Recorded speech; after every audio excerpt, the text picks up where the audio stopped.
Live news, खबर तो पक्की है। नमस्कार साथियों, जय हिंद। अभी हम बात करेंगे बीपीएससी टीआरई 1 और टीआरई 2 दोनों के मामले जो माननीय उच्च न्यायालय में याचिका दायर की गई है। आपको याद होगा कि इसके पहले काफ़ी मामलों को लेकर, जैसे कि कंप्यूटर साइंस के अभ्यर्थियों द्वारा याचिका दायर की गई थी। उसके बाद उर्दू के जो साथी थे सप्लीमेंट्री रिजल्ट पूरक परिणाम को लेकर टीआरई 1 में, उसकी याचिका दायर की गई थी। और दोनों मामलों में लगभग 8 सप्ताह का समय जो है माननीय उच्च न्यायालय ने बिहार सरकार को और बीपीएससी को दिया था, परंतु अभी तक उस मामले में कोई विशेष जानकारी उनको उपलब्ध नहीं करवाई गई है। और जो हलफनामा दायर हुआ है उसमें यह है कि आपको जवाब देना है। और दो अलग मामले थे टीआरई 1 में CWJC 1151, जिसके 3 सुनवाई हो चुकी है। और 3 सुनवाई में तीनों मामले में 8 फरवरी से सुनवाई हुई, उसके बाद इधर सुनवाई हुई, 20 अप्रैल को सुनवाई हुई, उसके बाद अगली सुनवाई होने वाली है। और सब मामलों की अगर बात की जाए तो अभी तक जो 8 सप्ताह के बाद फिर जो 2 सप्ताह का समय दिया गया, तो CWJC 2337 मामलों में की भी एक सुनवाई हो गई है। अगली सुनवाई होने वाली है 19/6 को, यानी 19 जून को होने वाली है। साथियों, अभी आपको हम बता दें कि सब मामलों की सुनवाई को लेकर जिस तरह के वक्त दिए जा रहे हैं, जिस तरह के हलफनामा में जवाब मांगा जा रहा है, और जवाब कुछ पता नहीं कि क्या करना है, क्योंकि सप्लीमेंट्री रिजल्ट आपको याद होगा 2773 लोगों का। और उसके बाद जो लगातार घमासान मचा के पूरक परिणाम जारी होंगे नहीं होंगे। और टीआरई 1 में सबको पता है कि 90-92 हज़ार लोगों को ही नौकरी मिली, और उसमें से भी 28,800 नियोजित शिक्षक है जो पहले से कहीं न कहीं नौकरी में स्थापित है बिहार के विभिन्न जिलों में। आपको याद होगा कि सारे मामलों पर लगातार पक्ष विपक्ष हो, चाहे विधानसभा हो या कहीं भी किसी तरह के अगर प्रेस की बात होती है, चाहे इलेक्ट्रॉनिक मीडिया हो चाहे प्रिंट मीडिया हो, तो बखूबी बोलते थे कि सप्लीमेंट्री रिजल्ट पर छात्रों अभ्यर्थियों का पूरा हक है। और बिहार के दो प्रमुख नेता जो विधानसभा और विधान परिषद में विधायक दल के नेता थे, सम्राट चौधरी और विजय सिन्हा, जो आज बिहार के डिप्टी सीएम है, वो लोग तो स्पष्ट बोलते थे कि पूरक परिणाम आएगा, सप्लीमेंट्री रिजल्ट पर बिल्कुल आना चाहिए। बिहार के पूर्व मुख्यमंत्री सुशील कुमार मोदी जी स्पष्ट बोलते थे कि 40,000 पदों पर सप्लीमेंट्री रिजल्ट आना चाहिए। क्या सप्लीमेंट्री रिजल्ट नहीं आएगा? क्या बिहार सरकार की इस तरह वक्तव्य अगर हुआ तो इसके खिलाफ में इसको चुनौती देते हुए माननीय उच्च न्यायालय में याचिका दायर की गई। तो साथियों, घबराने की जरूरत नहीं है, पूरक परिणाम जो है वो लेकर रहेंगे। और जिस तरह के भंडाफोड़ टीआरई 3 में हुआ, जो पूरक परिणाम को लेकर अब कई लोगों के मन में कई सवाल आते हैं कि पूरक परिणाम का भी डिमांड हो रहा है, उसका परीक्षाएं रद्द करने की भी, पूरी बहाली प्रक्रिया को रद्द करने की भी बात हो रही है। तो क्या टीआरई 1 और टीआरई 2 में जो हूबहू जो भंडाफोड़ हुआ, जिस तरह के चीजें टीआरई 3 में जो आरोपी हैं और उनके बयान के बाद सामने आया कि प्रश्न पत्र उन लोगों को पहले ही मुहैया कराया गया था जो प्रश्न पत्र परीक्षा में आने वाले थे, यानी प्रिंटिंग प्रेस में छपने से पहले पेन ड्राइव में जो है बिना क्यूआर कोड लगे हुए प्रश्न पत्र उन लोगों को दिए गए, रटवाए गए। और रटवाने के बाद आपको याद होगा कि टीआरई 2 में किस तरह का खेला हुआ।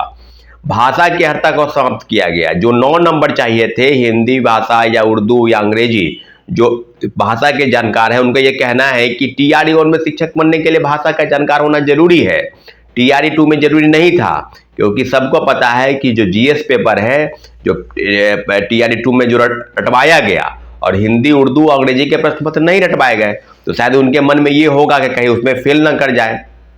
तो इसलिए परीक्षा के बीच से ये नियम को बदला गया। अगर आपको भाषा की हरता को समाप्ति करना था तो परीक्षा के पहले कर देते, नोटिफिकेशन में जिक्र कर देते। लेकिन इस तरह का षड्यंत्र जो रचा गया बिहार के अभ्यर्थियों के खिलाफ में, ये सारी चीजें बिल्कुल परत दर परत खुल चुकी है। सारे मामलों पर बीपीएससी के पूर्व चेयरमैन अतुल प्रसाद जी की जो कार्यशैली है और जो उनके काम करने का तरीका है वो बिल्कुल संदिग्ध है। सारे मामलों पर उनसे पूछताछ की जानी चाहिए, पूछताछ हुई है, और जवाब कब तक आएगा निश्चित रूप से आर्थिक अपराध इकाई आगे की बात कर रही है। लेकिन इतना जरूर है कि जो बीपीएससी के तरफ से जो नोटिफिकेशन आ रहा है कि तीसरे फेज की बहाली की प्रक्रिया में हम परीक्षा जो है 10 से 12 जून को लेंगे, जो संभावित तिथि है, जो आप डेट को बता रहे हैं, जो एग्जामिनेशन को आप कंडक्ट कराने वाली बॉडी है उसको आप वेरीफाई कर रहे हैं, तो आप बताइए ना भाई, जिस तरह की चीजें आप पर जांच चल रही है, जांच तो ऐसे नहीं है कि किसी दूसरे बिंदु पर चल रही है, जांच आप पर चल रही है और आप ही बता रहे हैं कि हम परीक्षा लेंगे। सारे तहकीकात आर्थिक अपराध इकाई बेहतर तरीके से कर ले और उसके बाद परीक्षा की तिथि जो है वो अनाउंसमेंट होनी चाहिए। क्योंकि टीआरई 3 में जो भंडाफोड़ हुआ उसमें के पाठक और पूर्व चेयरमैन बीपीएससी अतुल प्रसाद जी की भूमिका काफी गंभीरता से ली जानी चाहिए, क्योंकि इन दोनों के रहते हुए भी बड़े पैमाने पर फर्जीवाड़ा हुआ और फर्जीवाड़ा का खेल पैसे देकर जिस तरह से बंगाल में खेल हुआ उसी तरह से इस राज्य में भी खेला हुआ है। और TRE 1 से लेकर TRE 3 तक सब मामलों में बड़े पैमाने पर फर्जीवाड़ा प्रश्न पत्र मुहैया कराकर लोगों को पैसे देकर और इस तरह की बहाली प्रक्रिया हुई। दूसरी महत्वपूर्ण विषय साथियों कि देश के माननीय प्रधानमंत्री श्री नरेंद्र मोदी जी का बिहार आगमन हो रहा है। आपको याद होगा, आपको पता है कि 12 जून को पटना में एक रोड शो हो रहा है। लोकसभा के आम चुनाव के तीसरे फेज का चुनाव संपन्न हो गया। अब आगे की बातें हैं कि पटना के जो लोकसभा के उम्मीदवार हैं उनके समर्थन में रोड शो कर रहे हैं। एक सवाल है प्रधानमंत्री जी से कि पटना आ रहे हैं, आपका बहुत बहुत स्वागत है तहे दिल से, परंतु कि युवा होने के नाते और बिहार के नागरिक होने के नाते बिहार के आपने पिछली बार लोकसभा में आपको 40 में से 38 आपको पद यहां से दिए गए। एनडीए जो उम्मीदवार थे जेडीयू प्लस बीजेपी दोनों को मिले।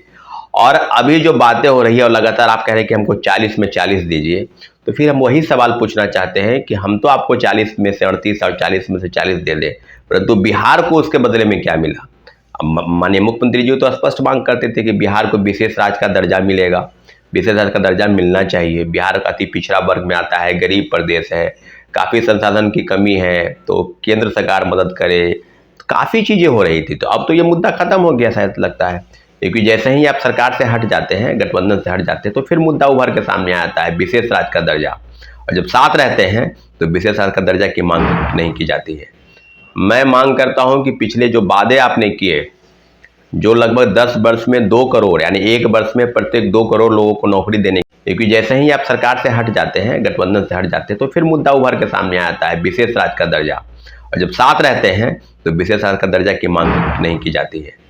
मैं मांग करता हूं कि पिछले जो वादे आपने किए, जो लगभग 10 वर्ष में 2 करोड़ यानी एक वर्ष में प्रत्येक 2 करोड़ लोगों को नौकरी देने के वादे, वो 10 वर्ष बीतने जा रहे हैं। अब 20 करोड़ यानी 10 दूना 20 करोड़ नौकरी की बात है। पेपर लीक पर, चाहे वो आपकी पार्लियामेंट ने एक पेपर लीक पर एक कानून बनाया है, उसको लेकर बात है, रोजगार को लेकर बात है, युवाओं की बात है, तो सब लेकर अगर बात हो रही है तो जरूर आपसे हम लोग प्रश्न पूछ रहे हैं। आप पटना आ रहे हैं रोड शो में, तो पत्रकार महोदय भी प्रश्न पूछिए, और कोई युवा साथी अगर रोड शो में है तो जरूर उनसे प्रश्न पूछने का प्रयास करें कि आपने जो वादा किया तो उस वादा का क्या हुआ, और अब जो आप आ रहे हैं वादा करने, क्या इस वादा पर कभी भी लोकसभा के आम चुनाव में, इस चुनाव में न युवा की बात हो रही, न नौकरी की बात हो रही है, न आगे बढ़ाने की बात हो रही है, न डेवलपमेंट, सिर्फ और सिर्फ जाति, धर्म और समाज की इर्द गिर्द के कई बिंदु हैं जिसको लेकर चुनाव हो रहे हैं। इन तरह विषयों पर चुनाव हो रहे हैं। कभी मंगलसूत्र पर हो रहा है चुनाव, कभी मुस्लिम पर, कभी पाकिस्तान पर, कभी इस्लाम पर, तो कभी कुछ पर। तो क्या इस तरह की चीज़ों से क्या देश का विकास हो जाएगा? युवा का देश है, युवाओं का देश है। निश्चित रूप से युवाओं के साथ जो छल और षड्यंत्र देश के तमाम राज्यों की सरकार कर रही है, कभी पेपर लीक, कभी क्वेश्चन आउट हो जाना, कभी सिर्फ, तो यहाँ पर तो क्वेश्चन और सॉल्वर गैंग और सरगनाओं के साथ लीडरों का जो सांठगांठ है वो काफ़ी पुराना है। तो सीबीआई इंक्वायरी की मांग हम लोग लगातार कर रहे हैं। प्रधानमंत्री जी से आग्रह है कि अपने रोड शो के दौरान कहीं ना कहीं युवाओं की बात आप करेंगे मीडिया में, पूरी उम्मीद है। और बिहार के युवा आपसे काफ़ी उम्मीद रखते हैं। इन्हीं सब बिंदुओं पर हम अपनी बात रख रहे हैं साथियों। निश्चित रूप से हम सारे बिंदुओं पर TRE 1 से लेकर TRE 3 तक और प्रधानमंत्री जी का दौरा है, सब विषयों पर आगे की बातें होगी। ठीक है साथियों, धन्यवाद, जय हिंद। लाइव न्यूज, खबर तो पक्की है।